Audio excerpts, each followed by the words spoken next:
नमो बुद्धाय। जय भीम, जय भारत, जय संविधान, हुल जोहार। साथियों, आज आपको एक वीडियो दिखाना चाहता हूं जो विवेक बिंद्रा, उन्होंने क्या कहा, सुनिए। ब्राह्मण का मतलब क्या हुआ? Intellectual class of society. ठीक है। आपका क्षत्रिय का मतलब हुआ एडमिनिस्ट्रेटिव क्लास ऑफ सोसाइटी। वैश्य का मतलब क्या हुआ? मर्केंटाइल क्लास ऑफ सोसाइटी, जो भोजन का काम कर रहा है। शूद्र का मतलब क्या हुआ? असिस्टिंग क्लास ऑफ सोसाइटी, जो असिस्ट करने में बहुत बढ़िया है।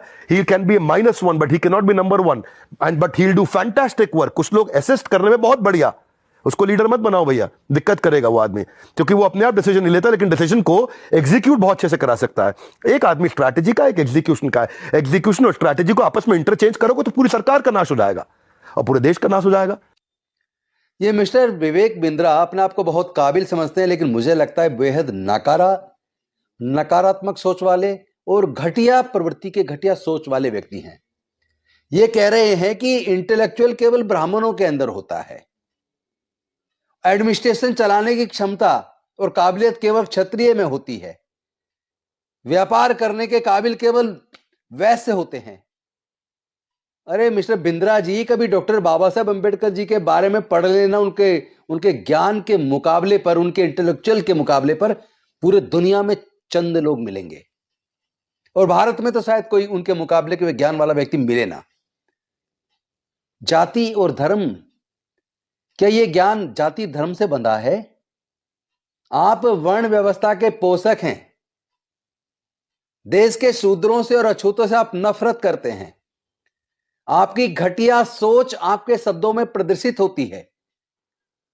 देश में इतने सारे एडमिनिस्ट्रेटिव ऑफिसर्स हैं, सीनियर आईएएस आईपीएस ऑफिसर्स हैं, जो अनुसूचित जाति जनजाति पिछड़े वर्ग से आते हैं, जो शूद्र या अछूत वर्ग से आते हैं, जिसको आप कह रहे हैं वो केवल असिस्ट कर सकते हैं, उनमें असिस्ट करने की अच्छी काबिलियत है।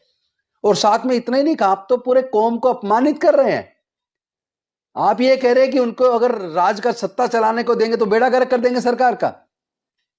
कितनी घटिया मानसिकता आपकी। इतना बड़ा एग्जाम्पल लाइव आपके सामने बाबू जगजीवन राम जिस मंत्रालय में गए, इतिहास रच के दिखाया। याद है ना, रक्षा मंत्री कौन थे जब पाकिस्तान के साथ युद्ध हुआ और जीता? बाबू जगजीवन राम थे। और साथ ही साथ बहन मायावती जी के बारे में नहीं जानते आप? आज भी पूरे देश के लोग कहते हैं प्रशासनिक क्षमता जो बहन मायावती जी के अंदर थी वो किसी दूसरे में नजर नहीं आई। काबिलियत किसी जाति से जुड़ी नहीं है। आप तो देश के वैसे संप्रदाय को भी अपमानित कर रहे हैं, आप तो देश के क्षत्रिय को भी अपमानित कर रहे हैं। आप कह रहे हैं कि इंटेलेक्चुअल केवल ब्राह्मण में होते हैं, तो क्या क्षत्रिय में, वैश्य के अंदर इंटेलेक्चुअल नहीं होते? देश के अंदर जितने चार्टर्ड अकाउंटेंट हैं, जितने व्यापारी हैं, आप कभी देखना जितने डॉक्टर इंजीनियर हैं, ज्यादातर वैश्य कम्युनिटी के मिलेंगे आपको। तो क्या वो इंटेलेक्चुअल नहीं है? ये कहना चाहते हैं आप? क्या क्षत्रिय लोग इंटेलेक्चुअल नहीं होते? आप उनको काबिल ही नहीं समझ रहे हो?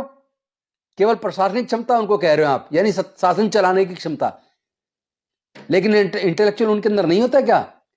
क्षत्रियों का आप अपमान कर रहे हैं, वैश्यों का आप अपमान कर रहे हैं, शूद्रों का आप अपमान कर रहे हैं, अछूतों का आप अपमान कर रहे हैं। पूरा देश आपको देख रहा है कि कितनी घटिया सोच आपकी है। आपको जवाब दिया जाएगा। हम अपनी काबिलियत के दम पे आपको जवाब देंगे, और पहले भी दिया है। बहन मायावती जी ने भी दिया, बाबू जगजीवन राम जी ने भी दिया, और आज मल्लिकार्जुन खड़गे जी, उनके भी विभाग रहे, रामविलास पासवान जी जिस विभाग में रहे, बहुत अच्छा काम किया है। हमारे लोग जहां भी जाते हैं वो ज्यादा, कई गुना ज्यादा मेहनत करते हैं, क्योंकि उन्हें ये रहता है, ये प्रश्न चिन्ह लगा कि ये एससी से एसटी से हैं, ये काबिल नहीं होते। ये जो तुम्हारा दिमाग है ना, ये काबिल नहीं होते। इस दिमाग को दुरुस्त कीजिए। हमारे लोग अपनी काबिलियत साबित करने के लिए कई गुना ज्यादा मेहनत करते हैं, ईमानदारी से काम करते हैं, और सरकारें अगर चल रही है ना तो हमारे दम पे चल रही है, क्योंकि हम ईमानदारी से, मेहनत से काम करते हैं। आप अपना दिमाग दुरुस्त कीजिए, इलाज कराइए अपना। आपने कुछ पढ़ा वढ़ा है नहीं, बिना अध्ययन के ऐसे ही बोल दिया। अरे एक बात बताओ, ये अमेरिका जो दुनिया में सबसे आगे निकला, जापान जो दुनिया में सबसे आगे निकला, तो क्या वहां ब्राह्मण है? व्यापार में भी अगर वो देश सबसे आगे हैं, तो क्या वहां वैसे कम्युनिटी के लोग रहते हैं? क्या वहां पे जो शासन चला रहे हैं जो लोग, वो क्षत्रिय भारत से जाके बसे हैं वहां? आपकी मानसिकता गंदी है, क्योंकि काबिलियत किसी जाति धर्म से बंधी नहीं है। काबिलियत अंदर से आदमी की होती है, और आदमी उसको निखार सकता है मेहनत करके, अध्ययन करके, रिसर्च करके। अपना दिमाग दुरुस्त करवाइए, और साथ में मैं बहुजन समाज के लोगों से निवेदन करना चाहता हूं, साथियों हमारे समाज के बारे में देख लीजिए इनकी क्या राय है। इसलिए आप लोग ज्यादा मेहनत कीजिए, अध्ययन कीजिए, पढ़ाई को हथियार बनाइए और डॉक्टर बाबा साहेब अंबेडकर की तरह इतिहास रच दीजिए।